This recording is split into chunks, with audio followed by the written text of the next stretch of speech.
Halo guys, Nelson di sini dan kali ini aku sudah pegang ya Xiaomi Mi 10T Pro yang telah dibawa resmi di Indonesia pada tanggal 15 Desember ini. Dan ini sebenarnya sudah keluar nih, kurang lebih bulan akhir September ya. Akhir September sudah keluar di Cina dan beberapa negara lainnya. Dan akhirnya dibawa ke Indonesia resmi Xiaomi Mi 10T, Mi 10T Pro. Untuk Xiaomi Mi 10T Lite tidak masuk di Indonesia. Sebelum itu, bagi kalian yang belum subscribe, jangan lupa klik tombol subscribe dan juga lonceng. Dan follow Instagramku @nhtechid. Jadi Xiaomi Mi 10T Pro ini menurutku yang paling oke dibandingkan Xiaomi Mi 10T yang biasa. Karena dengan harga yang di Indonesia beda 1 juta, itu storage-nya mendapat yang 256 dan juga kameranya yang mendapatkan 108 megapiksel. Dibandingkan dengan Xiaomi Mi 10T yang biasa ya, karena tidak ada varian untuk masalah storage-nya. Baik, sebelum aku bahas untuk first impression-ku atau kesan pertamaku, kita unboxing HP terbaru dari Xiaomi ini. Baik, jadi kotaknya ini Xiaomi Mi 10T Pro yang resmi Indonesia ya. Jadi untuk Mi 10T Pro bedanya ini adalah dengan 108 megapiksel ultra clear kamera. Dan di sini ada tanda nih untuk Xiaomi kami buatan Indonesia, jadi menunjukkan bahwa ini resmi Indonesia ya. Dan tadi sudah dibuka di tokonya untuk pengecekan dan untuk garansi. Jadi plastiknya sudah dibuka. Dibuat di Indonesia, Xiaomi Mi 10T Pro dengan 108 megapiksel kamera. Ini kalau misalnya hardware yang dipakai adalah sama dengan S20 Ultra ataupun dengan Galaxy Note 20 Ultra ya. Dengan 108 megapiksel, 144 Hz dengan adaptive sync display. Jadi dia akan adjust sesuai dengan konten yang kalian buka. Dengan 6,67 inch Full HD Plus display, dot display ya. Tapi ini LCD bukan OLED. Lalu Qualcomm Snapdragon 865 yang digunakan oleh handphone flagship di tahun 2020. Lalu dengan 5000 mAh baterai dengan 33 fast charge. Menurutku sangat baik. Dan di sini Cosmic Black 8GB 256GB storage. Hanya ada satu pilihan untuk versi di Indonesia. Dengan yang Pro hanya dapat yang 8 dengan 256. Baik, langsung kita buka.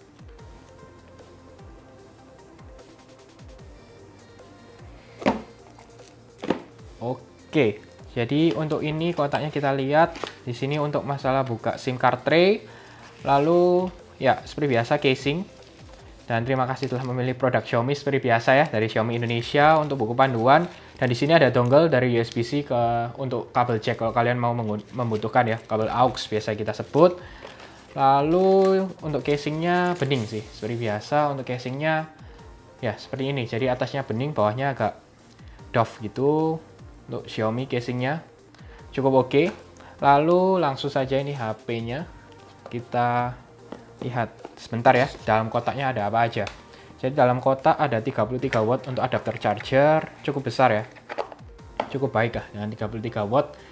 Menurutku sudah sangat oke lah dengan diberikan oleh Xiaomi. Jadi ini 27 watt dengan maksimum 33 watt.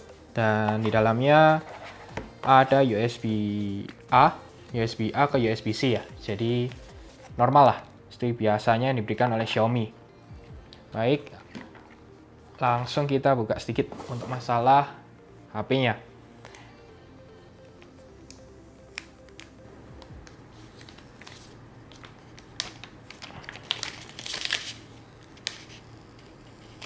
Oke, jadi Xiaomi Mi 10T Pro ini yang warna hitam. Dan kameranya memang besar ya di sini. Jadi untuk ini 108 megapiksel. Lalu di sini ada 2 kamera lainnya. Untuk bahannya sih glossy ya. Jadi cukup mudah ngecap tangan. Dan oke lah. Sangat baik diberikan. Dan di sini untuk fingerprint ya. Untuk Touch ID biasa kita sebut kalau Apple user. Jadi untuk Touch ID dengan 6,67 inch display. Di sini ada punch hole untuk kamera depan. Kesan pertama dengan HP ini. Dengan harga 7 juta ya, ini memberikan build quality yang sangat bagus dan sangat baik. Yang belakang dengan depan dengan Gorilla Glass 5, lalu untuk frame-nya ini aluminium, ini menurutku sih kelihatan mahal juga. Kalau yang pegang itu sangat bagus. Menurutku dengan harga yang diberikan itu kalian bisa puas lah dengan yang diberikan. Lalu untuk masalah display, memang di sini agak sedikit berbeda dengan musuhnya. Contoh dengan S20 FE atau OnePlus 80 yang sudah menggunakan OLED walaupun hanya 120 Hz screen. Tapi untuk di Xiaomi Mi 10T atau Mi 10T Pro ini sama dengan LCD tapi memberikan juga 144 Hz refresh rate.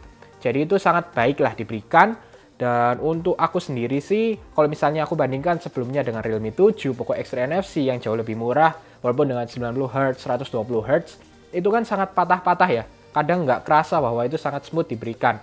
Tapi untuk ini, dengan Xiaomi Mi 10T Pro yang di tanganku, menurutku sangat baik. Dengan patah-patahnya jarang lah untuk kesan pertamaku ya. Jadi sangat smooth dilihat walaupun hanya dengan LCD IPS yang diberikan oleh Xiaomi. Memang kalau misalnya kalian bandingkan sebelahan dengan OLED yang lain, pasti lebih vibrant, lebih bagus kualitas diberikan di OLED di HP yang lain. Untuk masalah kamera menurutku sudah sangat baik. Dengan harga 7 juta, kalian mendapatkan 108 megapiksel. Ini hardware-nya sama yang digunakan di S20 Ultra atau Note 20 Ultra bahkan ya. Lalu yang kedua adalah masa ultra wide dengan 13 megapiksel dan ada makro kamera di sini 5 megapiksel. Entah kenapa masih mendapatkan makro kamera ya di sini. Aku juga kurang paham dan aku kurang menggunakan juga ya. Tapi kualitasnya menurutku sangat baik.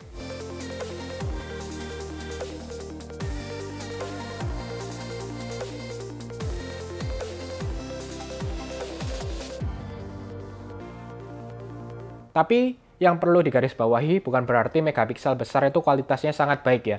Ini di sini ada sedikit masalah menurutku, sama seperti yang S20 Ultra awal-awal keluar, adalah masalah autofocus yang diberikan itu agak lambat lah dibandingkan dengan megapiksel yang sebelumnya. Atau bahkan mungkin lebih cepat autofocus dan lebih bagus di Xiaomi Mi 10T yang biasa dibandingkan Mi 10T Pro. Tapi overall dengan 108 megapiksel ini dengan detail yang lebih bagus dan juga dengan update software harusnya akan jadi lebih baik juga. Untuk masalah security, jadi hanya ada fingerprint di bagian samping dan memang untuk fingerprint ini tidak bisa di layar karena ini LCD bukan OLED. Kalau OLED pasti bisa di display, tapi nggak bisa komplain juga lah dengan LCD yang diberikan dan 144 Hz screen dengan fingerprint di samping ya sudah sangat baik. Menurutku nggak masalah lah, juga sangat cepat diberikan di Xiaomi Mi 10T Pro. Untuk speakernya juga menurutku oke dengan yang diberikan. Dan untuk mendengarkan lagu dan nonton video YouTube, experience-nya cukup baik lah dengan stereo speaker juga. External storage tidak ada di Xiaomi Mi 10T series.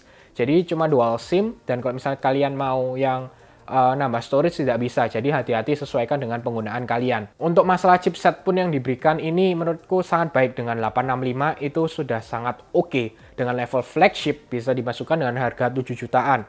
Memang kalau misalnya yang contoh OnePlus 80 atau mungkin dengan S20 FE juga sama ya menggunakan 865 dengan flagship di tahun 2020 awal itu memberikan yang terbaik juga.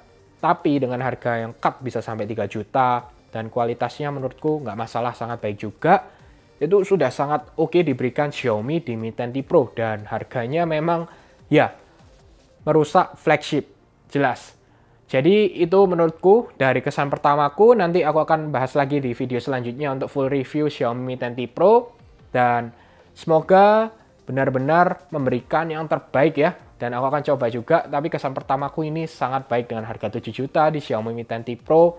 Sangat oke kalian untuk ambil di akhir tahun 2020. Oke, semoga kalian suka dengan video ini. Jangan lupa untuk share, like, subscribe, dan sampai ketemu di video selanjutnya.